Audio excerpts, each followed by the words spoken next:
Nag-start na mag-home visit ang bank sa akin due to unpaid dahil sa sugal.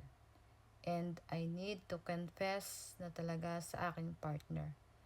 And ito na din siguro ang way para makakonfess ako. Thank you sa aking partner na kahit papaano nakinig lang at hindi ako hinusgahan. Sobrang sinira ng sugal ang buhay ko.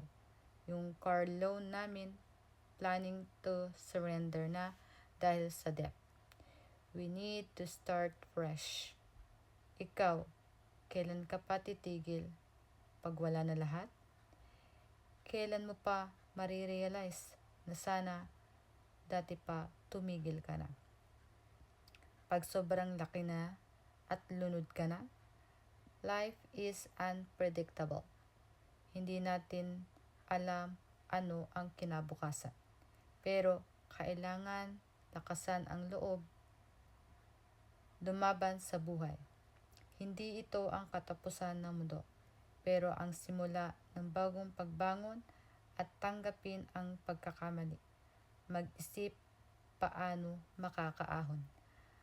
Hanggat nagsusugal tayo, mapapako ang utak natin sa sugal. Mawawala ang pagiging productive natin sa buhay.